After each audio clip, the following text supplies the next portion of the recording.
barimo gukomeza kutwirukaho tugahunga tukagenda, twabona bicogoye tukagaruka, nanone nabo bamenya ko twagarutse duhari bakongera bakagaruka bakatubuza amahoro gutyo. Aya namwe mu magambo yatangajwe n'umuturage uvuga ko ahatirwa n'inzego z'ibanze gufata urukingo rwa COVID-19 hano mu Rwanda.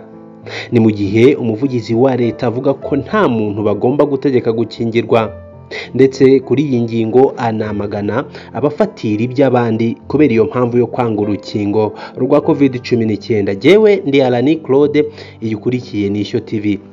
Niba waramaze gukora subscribe kuri iyi channel yacu ndagushimiye kandi nguhaye ikaze, komeza unogerwe n'ibiganiro tugutegurira tukabikugezaho hano. Niba ari bwo bwa mbere nawe udukurikiye, ibyiza nuko wakanda subscribe cyangwa sabone, hanyuma ugakanda kuri iyo nzogera iri ku ruhande kugira ngo iteke uko tumaze gutunganya ibiganiro byacu bikigera hano ujye ubibona uri uwa mbere. Reka turebere hamwe iby'aba baturage bashinja ubuyobozi mu nzego z'ibanze hano mu Rwanda ko bahatira gukingirwa COVID-19 ndetse winangiye ntakingirwe COVID-19 ibye bigafatirwa bidakuyeho n'ibindi bihano bitandukanye aba baturage bavuga ko bahura nabyo. Nguhaye ikaze, iyi ni Ishyo TV. Bamwe bavuga ko ibyabo bifatirwa kuko banze kwikingiza COVID-19. Iyi ni inkuru ikinyamakuru BBC gahuza miryango yakozwe n'umunyamakuru wacyo mu Rwanda witwa Jean Claude Mwambutsa. Aka kazu gatoya mureba ku mafoto, BBC ivuga ko yavuganye n'abantu baba muri uru rugo nyine muri aka kazu gatoya kubera gutinya gukingirwa COVID-19. Bavuga ko bahungiye aha bisa naho hatagituwe kubera ko nyine ubuyobozi mu nzego z'ibanze bakomeje kubagendaho cyangwa se kubahatira kwikingiza COVID-19. Ni kuva mu ntangiriro z'iki cyumweru BBC ivuga ko yakiriye ubutumwa bw'abaturage binubira ibikorwa bibahutaza by'inzego z'ibanze mu byaro bitandukanye bikorerwa abatarakingirwa COVID-19. Bavuga ko imikwabo ya hato na hato yinjira yewe no mu ngo zabo abafashwe bagakingirwa ku mbaraga. Ni mu gihe umuvugizi wa leta avuga ko nta muntu bagomba gutegeka gukingirwa, ndetse kuri iyi ngingo umuvugizi wa leta anamagana abafatira iby'abandi kubera iyo mpamvu yo kwanga urukingo rwa COVID-19.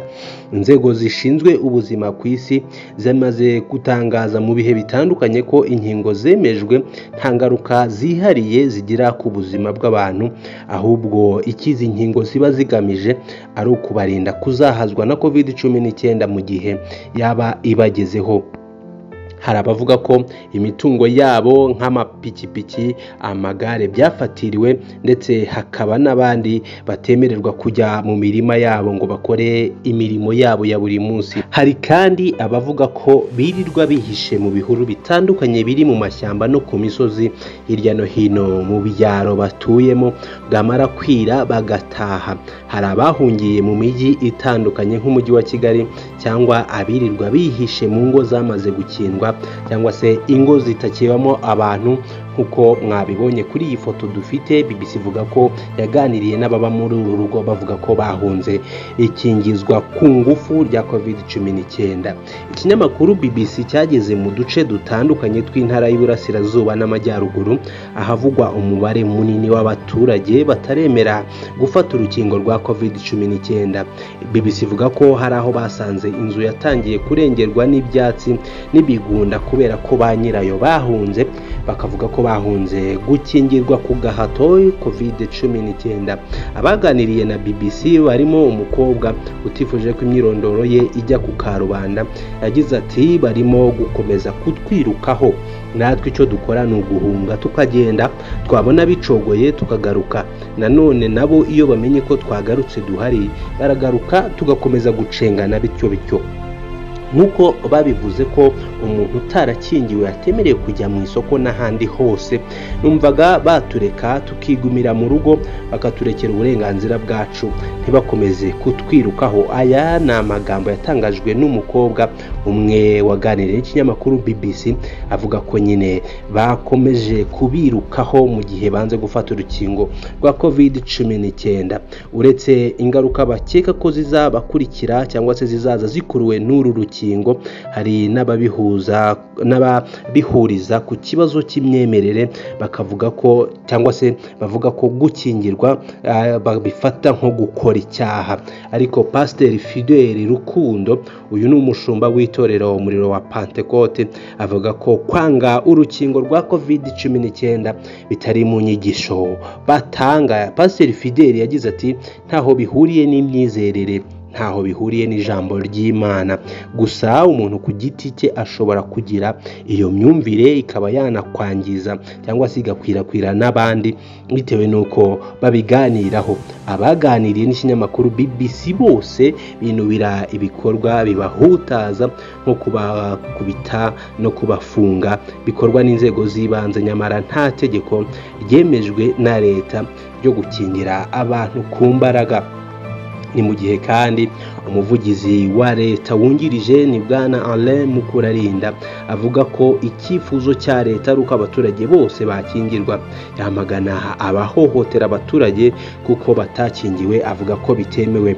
Yagize ati nta muntu bagomba gutegeka gukingirwa, ahubwo bagomba gukora ubukangurambaga bagasobanurira abantu ibyiza byo kwikingiza hanyuma bakikingiza ku bushake bwabo.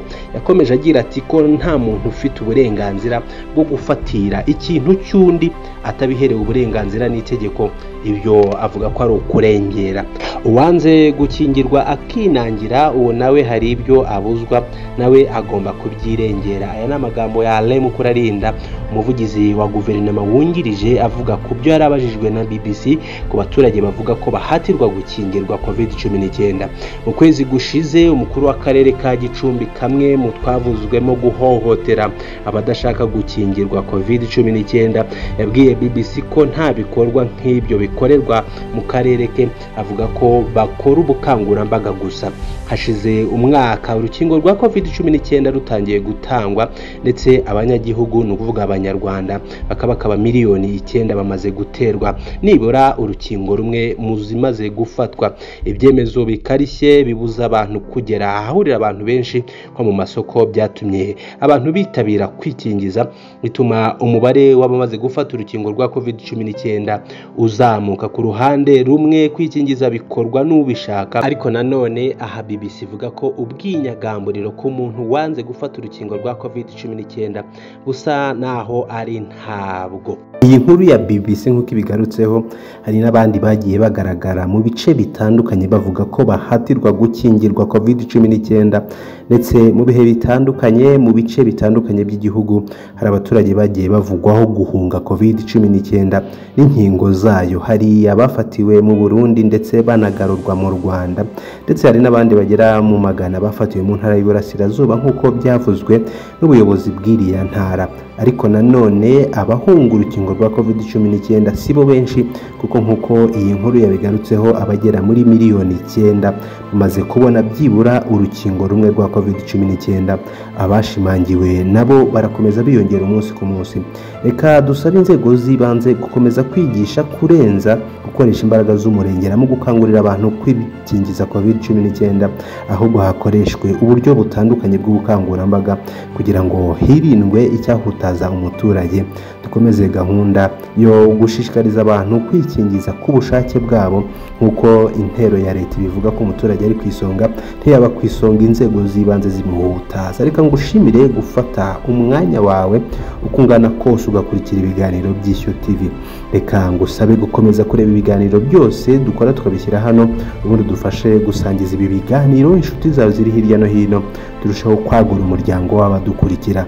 Ntiwibagirwe gukora subscribe niba ari bwo bwa mbere udukurikiye, ubundi ukomeze ubane natwe. Nari Arani Claude, reka tuzasubire mu biganiro byacu bitaha. Uwiteka akomeze abishimire kandi ahire imirimo y'amaboko yanyu aho muri hose. Ciao ciao, bye.